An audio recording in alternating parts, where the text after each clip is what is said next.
My parents gave my 9-year-old daughter a broken, second-hand doll for Christmas, then laughed and said it fit her, while my sister's kids got new phones. 5 minutes later, when they cluelessly asked me for their allowance from the trust fund I control, they learned just how much that second-hand comment would cost them. This is where the story truly begins, and you won't want to miss what happens. Make sure you're subscribed to see it through to the end. We're always curious. Where in the world are you all watching from today?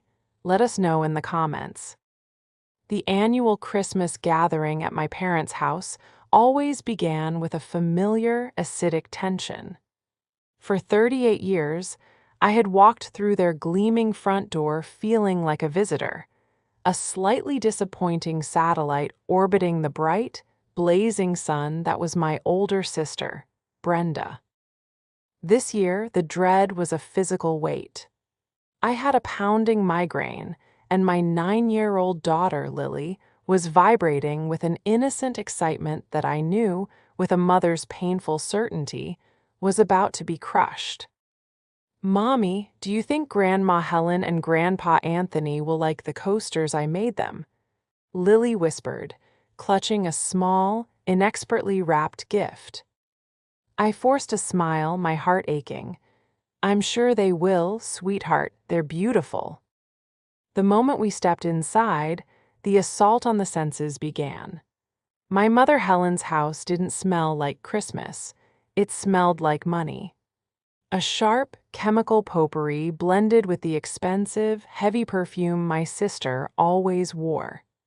The tree was a towering, professionally decorated monstrosity, cold and perfect, with gifts piled underneath in a way that was meant to look bountiful, but just looked excessive. "Ava, you're late," my mother Helen announced, kissing the air near my cheek. Her eyes, sharp and critical, immediately scanned my outfit, a simple but elegant wool dress. "That's a quiet color on you, dear." "Hello, Mom. Merry Christmas."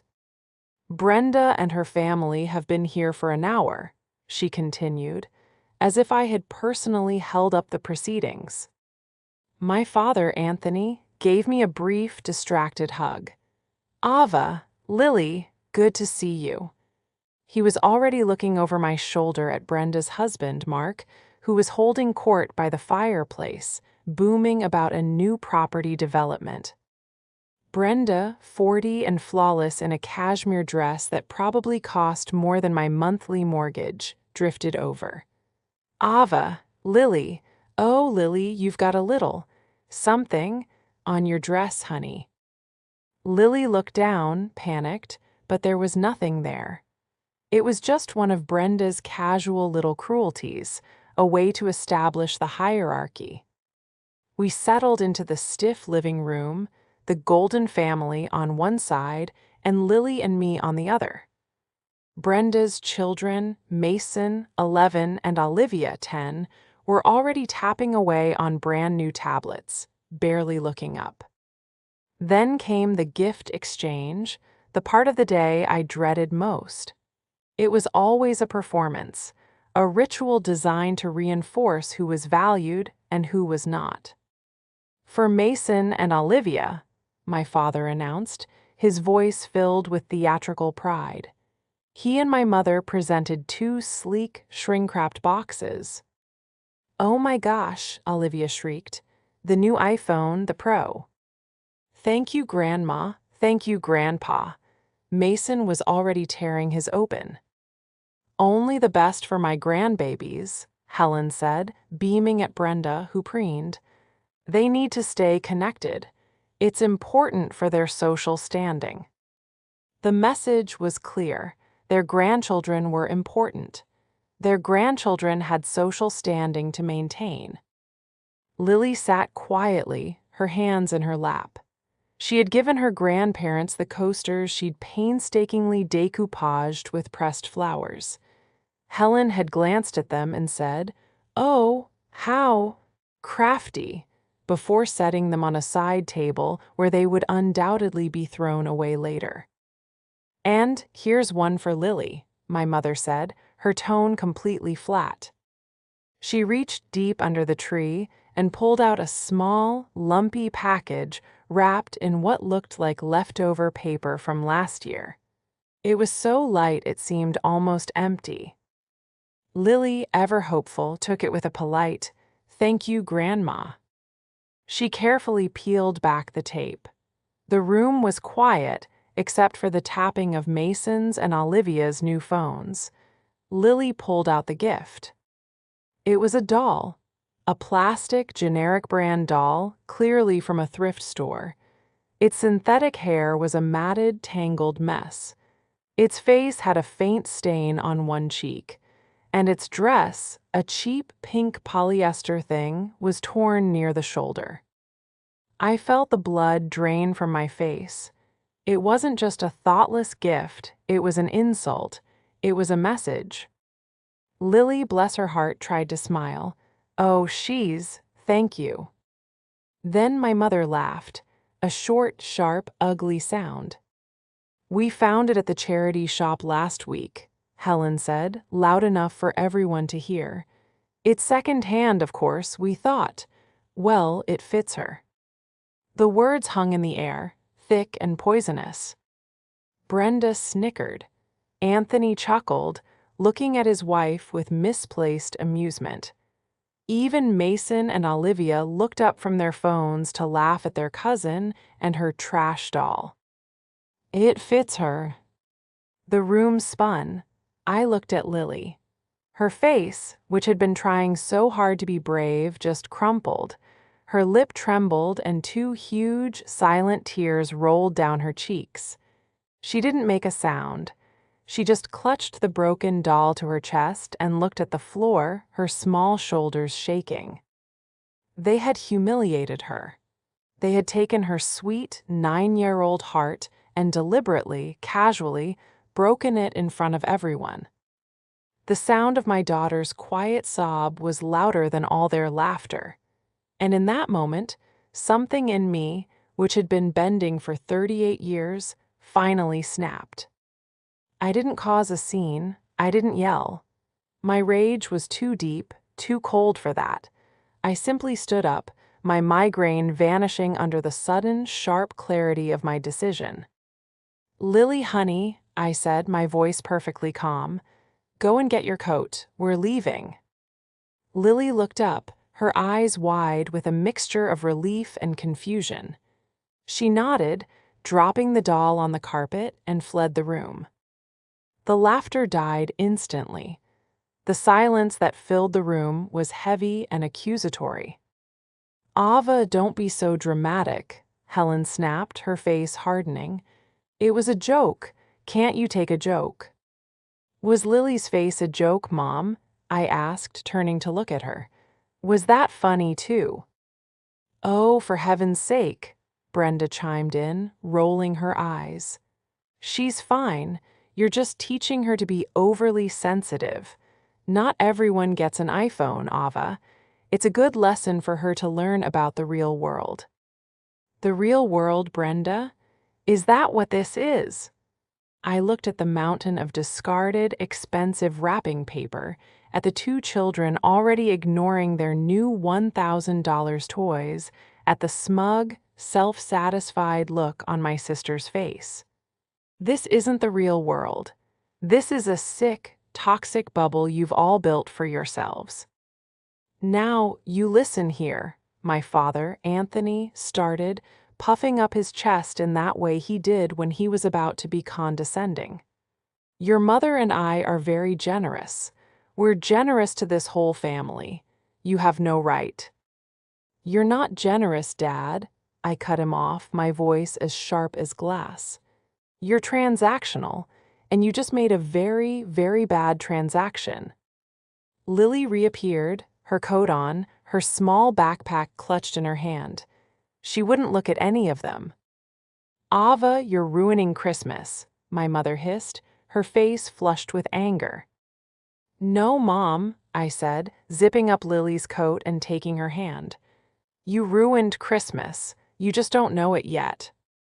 I walked us out. I didn't slam the door, but the click of the latch felt final. In the car, Lily was silent for the first 5 minutes. I just drove, focusing on my breathing, trying to get the shaking in my hands under control. "Mommy," she finally whispered from the back seat. "Yes, baby." "Why don't they like me?" The question, so simple and so profound, shattered the last of my composure. I had to pull the car over to the side of a quiet street. I turned in my seat to look at her, this wonderful, creative, gentle soul who I was failing to protect from my own family. "Oh, sweetie," I said, unbuckling and climbing into the back to hold her. "This has nothing to do with you. Do you hear me? Nothing. You are bright and kind, and you are the best thing that has ever happened to me. This isn't about you, it's about them. They're broken, honey. Their hearts are broken." She cried into my shoulder, and I just held her, stroking her hair. She said it fit me," Lily sobbed, like I'm second-hand." I closed my eyes, the cold, hard resolve cementing itself into steel. "She's wrong, Lily, and I am going to prove it." We got home, and I made us hot chocolate with extra marshmallows. We put on Lily's favorite animated movie and cuddled on the sofa under a soft blanket. I let her eat cookies for dinner. I was trying to repair the damage, to plaster over the wound my parents had inflicted. My phone, which I'd left in my bag, started buzzing. I ignored it. It buzzed again, and again. A text from my mother: "You are an ungrateful child, Ava. You'd better apologize." A text from Brenda: "Mom is in tears. I hope you're happy. You always have to make everything about you." I looked at the phone. They were all laughing, drunk on their own self-importance and cruelty. But they had forgotten one crucial thing. They had forgotten who Grandma Alara left in charge. I picked up my phone, but I didn't reply to them. Instead, I sent a text to a different number. "Hi, Mr. Davies. So sorry to bother you on Christmas. The incident we discussed, the one that would demonstrate clear and unequivocal bias, just happened. I'm ready to proceed." A minute later, my phone buzzed with a reply. "Merry Christmas, Ava. I'm sorry to hear it, but I'm ready when you are. The documents are prepared." I put the phone down, took a deep breath, and turned my attention back to the movie, to my daughter. The first step had been taken. My family's dynamic was set in stone decades ago. Brenda was the golden child, and I was the artsy one. In my family, artsy was a synonym for unreliable, flaky, and, worst of all, poor. Brenda had followed the approved life path. She got a business degree, married Mark, a wealthy developer, and produced two perfect children, Mason and Olivia. She didn't work, of course. She managed their properties and sat on charity boards, which my mother, Helen, found immensely impressive. Brenda's life was about appearance, status, and ensuring everyone knew her net worth. I, on the other hand, had built a life on my own terms. I was a freelance graphic designer. I'd started my business from scratch, building a roster of loyal clients who valued my work and my professionalism. I wasn't wealthy like Brenda, but I was successful. I owned my own home, I was financially independent, and I was raising a daughter I adored. To my parents, my success was invisible. A freelance business wasn't a real job. My cozy, creative home wasn't a status symbol. Because I didn't have a high-earning husband to boast about, I was a failure. Helen and Anthony treated my career as a cute little hobby, and by extension, treated me and Lily as a cute little, less important family. The irony, the part that now sat like a hot coal in my stomach, was that I was the only one who had ever truly been there for them. When my dad's sales career stalled 5 years before he retired, it was my hobby that saved him. I redesigned his company's entire branding, built them a new website, and created a marketing campaign, all for free. His sales tripled in the next quarter. He never said thank you. And then there was my grandmother, Ilara, my mother's mother. Grandma Ilara was nothing like Helen. She was sharp, funny, and saw right through everyone. She despised Brenda's husband, calling him a slick-haired peacock, and she openly lamented my mother's obsession with shiny things.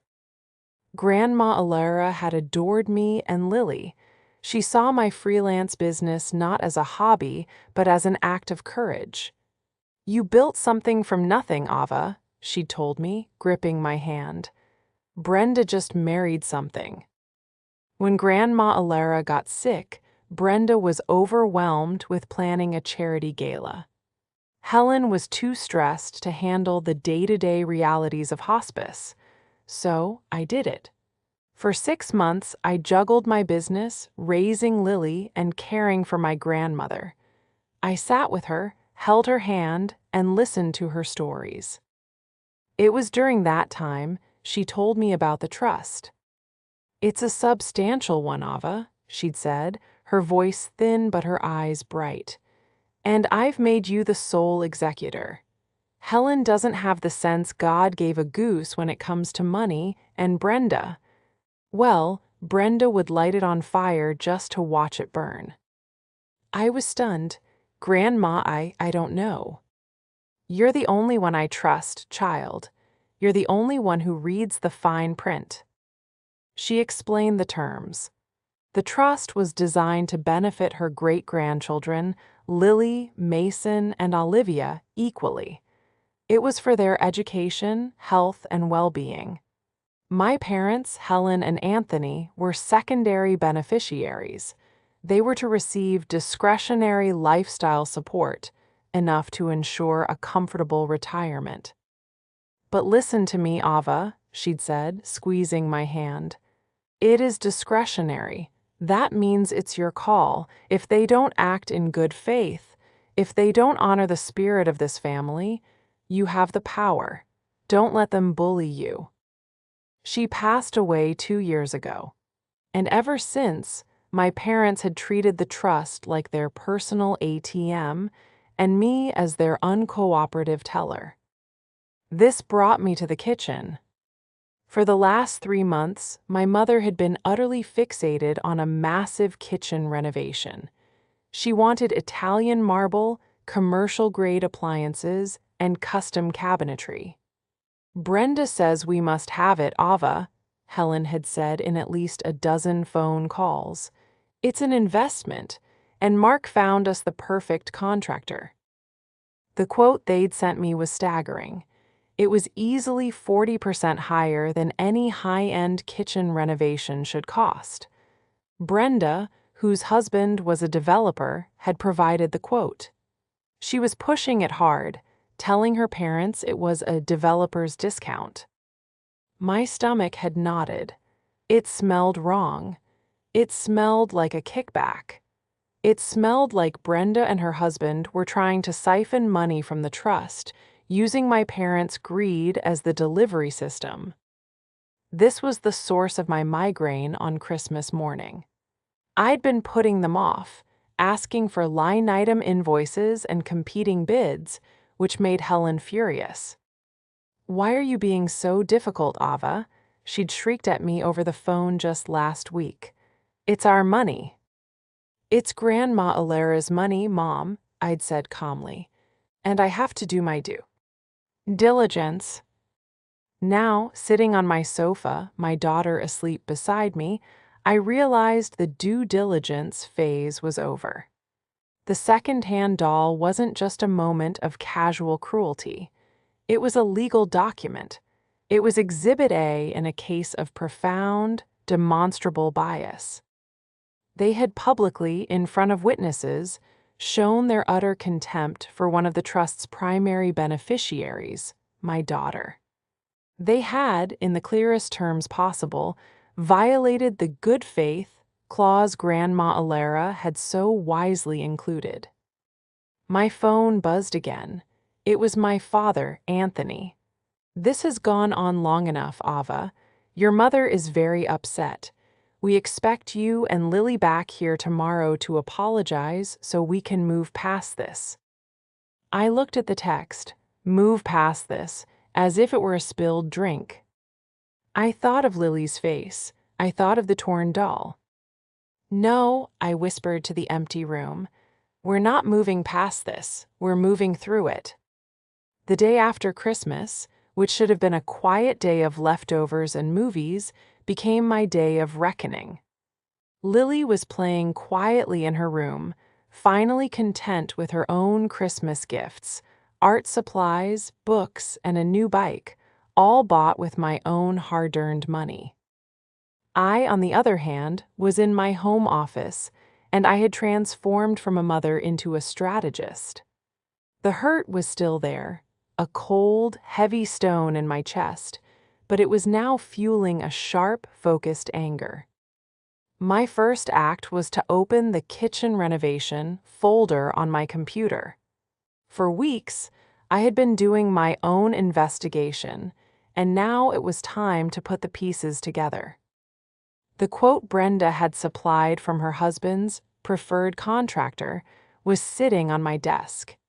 It was vague, full of lump sum charges for materials and labor with no detailed breakdown. 2 months ago, sensing a scam, I had done exactly what my flaky, artsy brain was good at.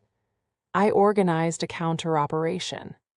I'd created a fake email address for a new homeowner in the area and contacted 3 of the highest-rated, most expensive contractors in my parent city.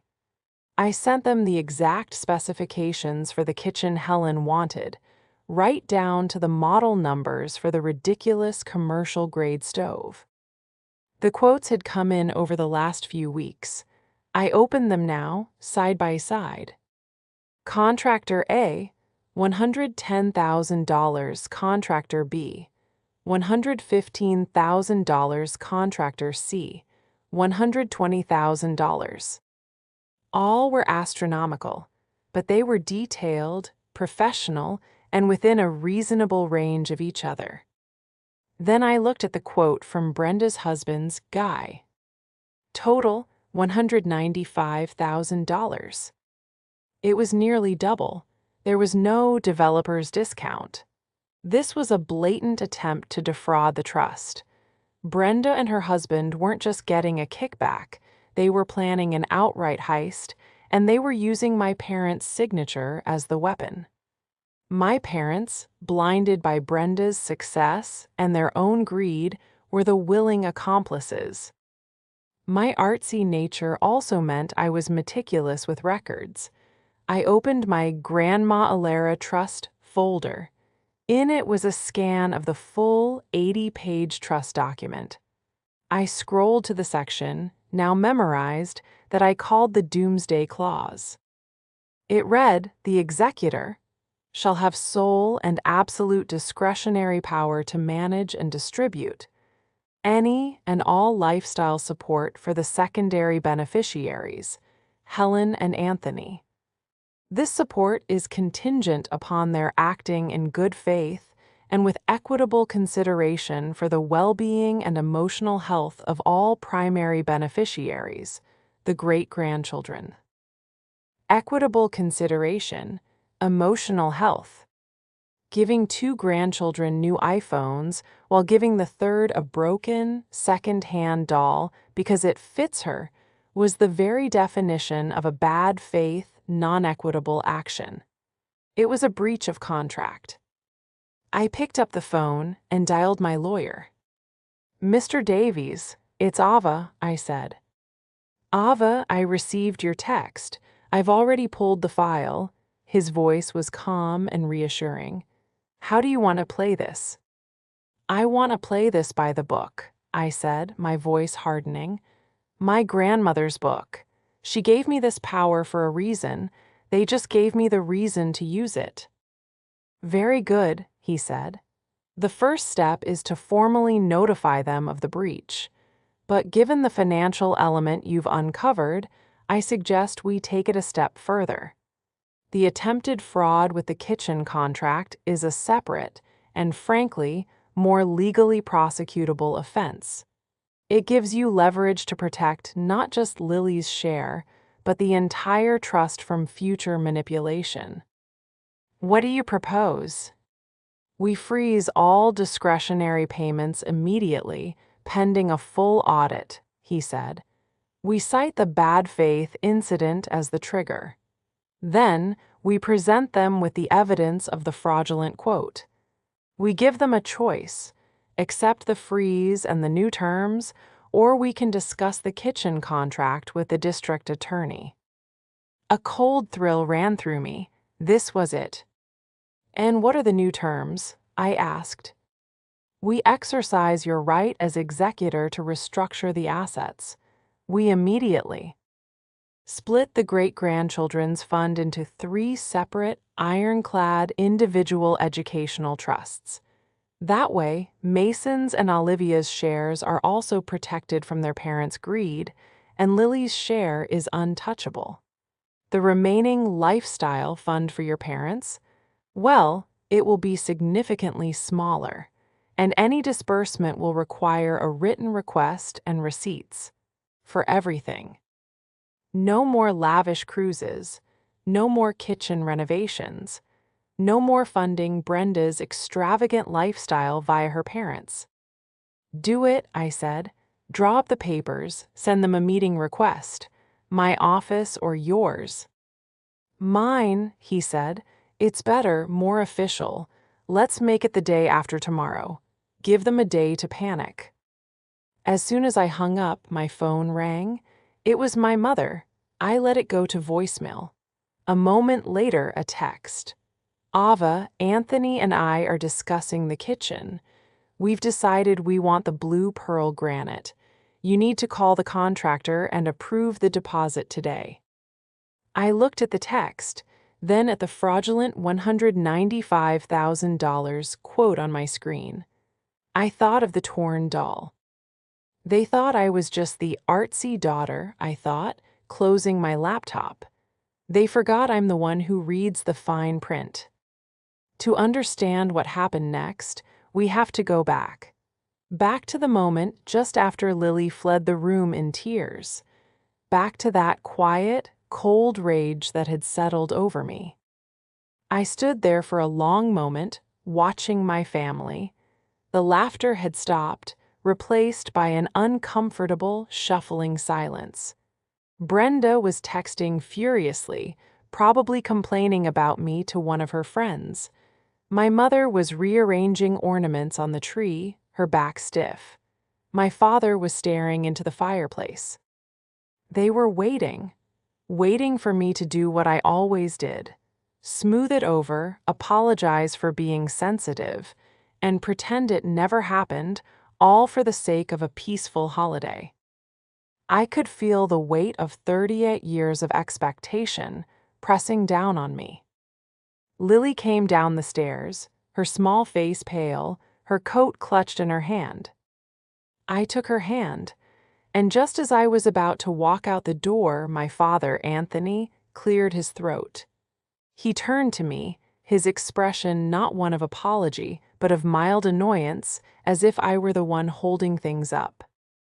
Well, Ava, he said, forcing a jovial tone. Now that that's over, Helen and I really need to get that kitchen paperwork sorted. We're hoping to break ground next week. Can you come to the study and sign off on the transfer from the trust? This was it, the 5 minutes later from the title. The moment the universe handed me the bat and the piñata. I stopped. I turned around slowly, my hand gripping Lily's. No, I said. The word was so quiet, I wasn't sure he'd heard me.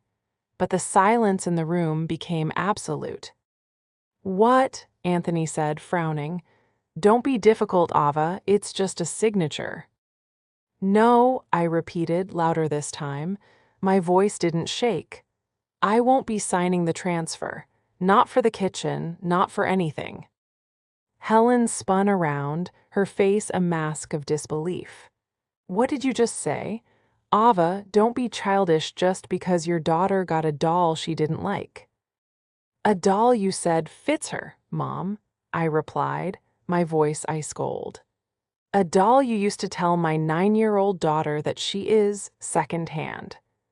You used Grandma's money to buy $2,000 worth of phones for Mason and Olivia, and you used it to buy a 50-cent piece of trash for Lily. And now, you want me to sign off on a $200,000 kitchen. Brenda scoffed from the sofa. Oh, please, you're trying to punish them. You can't do that. It's their money, Ava. It's their inheritance from Grandma. This was the moment. The beautiful, terrible, clarifying moment I had been subconsciously preparing for since Grandma Alara first showed me that document. Actually, Brenda, it's not, I said, taking a step back into the room. Lily stayed near the door, watching. It's not their money, it's Grandma Alara's money, and she left it in a trust that I control. My mother's face went pale. What? What are you talking about? You're just the executor, you just sign the checks. No, Mom, I said, feeling a sudden, calm power surge through me. As the executor, I have a fiduciary duty, a legal obligation to protect the trust and its primary beneficiaries. Anthony looked utterly lost. What are you talking about? We are the beneficiaries. No, you're not, I said flatly. You are secondary. The primary beneficiaries are the great-grandchildren, Lily, Mason, and Olivia. Brenda sat up, her eyes narrowing. She was finally starting to understand. And the trust, I continued, my voice echoing in the too-perfect room, explicitly states that all great-grandchildren must be treated equally. That any and all support for you, Mom and Dad, is discretionary. It is contingent on your acting in good faith and with equitable consideration for all three of them. I pointed to the torn doll, still lying on the expensive rug out. Like a piece of evidence. You just proved in front of everyone that you are incapable of that. You just gave me, as executor, legal cause. You just violated the terms of the trust. My father's jaw was open. Ava, you wouldn't. You humiliated my daughter. You laughed at her. You called her second-hand. And then, 5 minutes later, you had the audacity to ask me to sign a check. I walked over and picked up the broken doll. This, I said, holding it up, is the most expensive doll you will ever buy, because it's going to cost you $195,000. The kitchen is canceled. Helen let out a small, strangled sound. You can't do this, Brenda shrieked, jumping to her feet. This is our family. My husband's lawyers will have you removed. Go ahead and try, Brenda, I said, walking back to Lily and taking her hand. But they'll find what I found, that the quote your husband supplied for the kitchen is fraudulent, that you're trying to steal from your own parents, that you're just as complicit in this as they are. Brenda's face went white. I had hit the mark. You'll be hearing from my lawyer, I said, my voice now gentle. Mr. Davies, he has all the paperwork, all the quotes, all the proof. Goodbye, Mom. Goodbye, Dad. I turned and walked out the door with my daughter, leaving behind the wreckage. The silence that followed us out into the cold winter air was the most satisfying sound I had ever heard. The 2 days between Christmas and our meeting at the lawyer's office were a master class in my family's predictable brand of hysteria. My phone was a constant barrage of their escalating panic. It started with my mother, Helen. First came the rage. Voicemail 1. Ava Marie, you will call me this instant. This is theft. You are stealing our money. How dare you speak to us that way in our own home? Voicemail 2. I am calling my lawyer. This is elder abuse. You are abusing us. Then came the bargaining, which was really just more manipulation. Voicemail 3. Ava, darling, I think we all just got off on the wrong foot. It's Christmas. Tensions are high. You're overwrought. Just call the contractor, approve the deposit, and we'll forget all about this. This silliness. My father, Anthony, tried his disappointed but reasonable tactic. Voicemail 1. Ava, your mother is hysterical. I'm very, very disappointed in your behavior. You've made your point. Now it's time to be an adult and fix this. Call us. Brenda, however, went straight for the jugular. Text 1. You think you're so clever. You have no idea what you've done. Mark's lawyers will tear you and your little business apart. You'll be removed as executor by New Year's. I promise you that. Text 2. You're just jealous. You've always been jealous of me. And now you're punishing Mom and Dad for it. You're pathetic. I didn't respond to a single message. Instead, I was on a secure conference call with Mr. Davies and a forensic accountant he'd brought on. The accountant, a no-nonsense woman named Sarah, had been reviewing the kitchen quote and the related business filings. Ms. Ava, Sarah said, her voice crisp, you were right to be suspicious. The quote from your sister's husband's preferred contractor is not just inflated, it's almost entirely fictitious. What do you mean? I asked, sipping my coffee. The contractor, Prestige Home Solutions, was registered as an LLC only 3 months ago. The address listed is a P.O. box. The contractor's license number they provided belongs to a defunct plumbing company in another state. The material costs are tripled from wholesale, and the labor hours are physically impossible for the timeline given. So it's fraud, I said flatly. This is a textbook attempt to defraud the trust, using your parents as a pass-through, Sarah confirmed. It's clean, simple, and very, very illegal. You have them cold. Mr. Davies cut in. Thank you, Sarah. Ava, this changes the game. This is no longer just a family dispute over a bad faith clause. This is a criminal matter. We present this tomorrow. This is our irrefutable proof. The morning of the meeting, I dressed with care. I wore my best suit, a sharp, dark navy outfit I wore for major client presentations. I did my hair and makeup. I looked and felt like a woman who was not to be trifled with.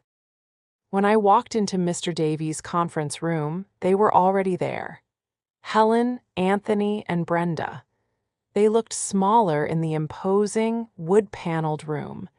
They had clearly planned to present a united, intimidating front, but they just looked angry and slightly lost. Brenda, in particular, was vibrating with a nervous energy, her eyes darting around the room. Ava, my father started, rising. This is absurd, coming to a lawyer's office. Please sit, Anthony, Mr. Davies said, gesturing to the chair. This is a formal meeting regarding the administration of the Elara Vance Trust. Ava is here in her legal capacity as executor. That one sentence shut my father down. He sank back into his chair, looking deflated. Let's get right to it, Mr. Davies said, sliding 3 bound folders across the polished table. On Christmas Day, Ava witnessed what we are legally terming a breach of good faith. Specifically, the deliberate and unequal treatment of a primary beneficiary, Lily, which included a public statement of her lesser value. This action gives the executor, Ava, full discretionary right to freeze all lifestyle support payments to the secondary beneficiaries, Helen and Anthony. Helen let out a gasp. Freeze, you can't. I can, I said quietly, and I have. This is ridiculous, Brenda spat, leaning forward. You're doing this over a doll? A stupid, cheap doll? She's trying to steal their money, Mr. Davies. Am I, Brenda? I asked, my voice dangerously soft. Or are you? I nodded to Mr. Davies. Which brings us to agenda item 2, the lawyer said, sliding a second, much thinner folder across the table. The matter of the kitchen renovation. He proceeded to lay out, point by point, the findings from the forensic accountant. The fake company, the non-existent license, the fraudulent quote. I watched my family's faces. My father, Anthony, looked pale, his eyes wide, confused. He looked at Brenda, then at the papers, as if he couldn't connect the two. My mother's expression was frozen in disbelief. But Brenda's face went from red to white. The spell broke. Brenda, Helen whispered, her voice trembling. You told us that was a good deal. You said Mark was helping us. It's a misunderstanding, Brenda stammered, her eyes wild. The contractor must have. It's a mistake. You. Artsy one, you did this. You're trying to frame me. It's no misunderstanding, Brenda, I said, leaning forward. It's fraud, and it's over. The air in the conference room was so thick I could barely breathe. The illusion my family had lived under for decades of Brenda's perfect success and my harmless irrelevance had just been shattered. A mistake, my mother Helen had found her voice, but it wasn't directed at me. It was a high, thin wail aimed straight at her golden child. You used us, that quote, $195,000. You were stealing. Mom, no, Brenda insisted, her voice desperate. Mark was he was handling it. It's complicated. It's developer fees you don't understand. Oh, I think I understand perfectly, my father, Anthony, said. He was pale and he looked suddenly terribly old. He wasn't looking at me. He was staring at Brenda with a look of profound, sickening realization. All this time, we thought you were the successful one. He shook his head, a broken, bitter laugh escaping his lips. But you're just a common thief. You were stealing from your own niece, from Lily. Brenda's face crumpled. In that moment, she wasn't the 40-year-old society wife. She was a child who had been caught. You wanted the kitchen, you begged for it, I was just making it happen. You were making it happen by defrauding my grandmother's trust, I said, my voice cutting through her panic. You saw Mom and Dad's greed, and you and your husband used it to try and line your own pockets. You were willing to steal from Lily, from your own children. That hit home. Brenda paled even further. Mr. Davies cleared his throat, bringing the focus back. The attempted fraud is now on the record. We have a few paths forward. What does that mean? Anthony whispered, looking at the lawyer. It means, I said, taking charge, that we can provide this report to the district attorney. Given the clear paper trail, I'm confident they would be very interested in prestige home solutions. Brenda let out a small, terrified sound. Or, I continued, we can handle this, in the family, which is to say, I will handle it. I slid a final set of documents across the table. This is a legal notice. Effective immediately, I am, as per my rights as executor, freezing all discretionary payments to Helen and Anthony. Indefinitely. Ava, no, my mother cried. The house, our lifestyle, you can't. I can, I said. And I am. The trust is now under a full audit to review the last 5 years of expenses that you and Brenda submitted. Anything that looks like this kitchen misunderstanding will be clawed back from future disbursements, assuming there are any. I then pushed a second document toward them. Furthermore, I said, I am exercising my right as executor to dissolve the main great-grandchildren's fund and restructure it. As of today, I am creating 3 separate, protected, ironclad educational trusts. One for Lily, one for Mason, and one for Olivia. Brenda looked up stunned. You're protecting my kids' money. Yes, I said. I am protecting their money from you. Each trust will be inaccessible to any of us, me, you, mom, or dad. They are F. Or their education and health only, managed by a neutral third-party trustee alongside myself. Their shares are equal, and they are safe. The room was silent. Helen was weeping, but not for me or for Lily. She was weeping for the money, for the kitchen, for the status she had just lost. Anthony just stared at the table, his face ashen. Brenda looked at me, her expression a toxic mix of hatred and, for the first time in her life, respect. You thought of everything. Yes, I said, I'm artsy. It means I'm good at details. I stood up. Mr. Davies will have you sign the papers acknowledging the freeze and the trust restructure. If you refuse, this entire file, including the fraud report, goes to the DA's office. The choice is yours. My mother looked at my father. He looked at Brenda.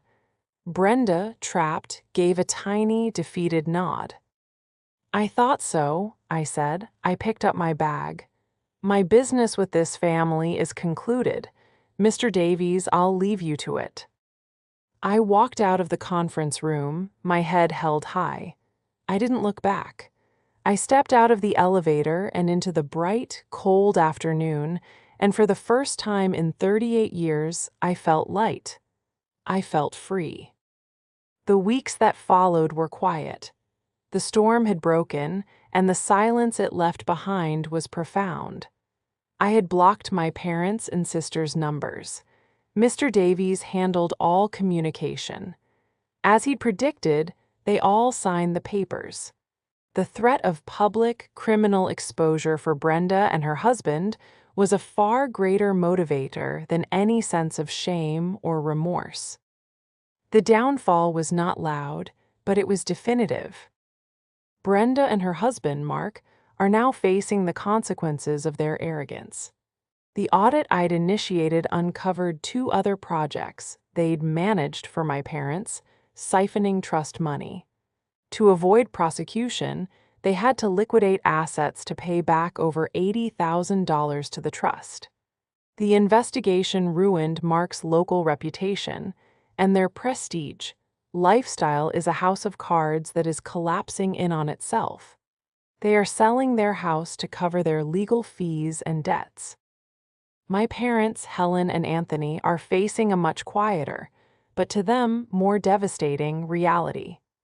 Their discretionary lifestyle support is gone. The trust, under its new, rigid structure, provides only for their absolute necessities: property taxes, utilities, and health insurance. There is no more money for cruises, for designer clothes, for expensive restaurant dinners, or for kitchen renovations. They were forced to sell the large, opulent house they were so proud of, the house where they had humiliated my daughter. They now live in a small condo, entirely on their more modest pensions. They call me sometimes. I unblock them after a few months. The calls are different now. They're hollow, tentative. Helen tried to apologize once. Ava, we just miss you. We miss Lily. I didn't mean it, you know. I know you didn't mean it, Mom, I told her, my voice kind but firm. That's the problem. You didn't think at all, but I have to think. I have to think about Lily, and I won't put her in that position again. Our relationship is not repaired. I don't know if it ever will be, but it is, for the first time, honest. The true reconciliation, the only one that ever mattered, was with my daughter. This spring, I took the money that would have been my own contribution to the family Christmas and used it to enroll Lily in a prestigious summer art camp. A camp she had dreamed of, but I'd never been able to afford. The trust, under its new well-being clause, matched my contribution. Today, Lily and I are sitting in the park. She's sketching in a new notebook, her tongue sticking out in concentration. She is happy. She is thriving. I'm thriving too. My business, my little hobby, has just landed its biggest client yet. I'm moving us to a new, brighter house in a better school district next month. I found the second-hand doll in a box a few weeks ago while packing.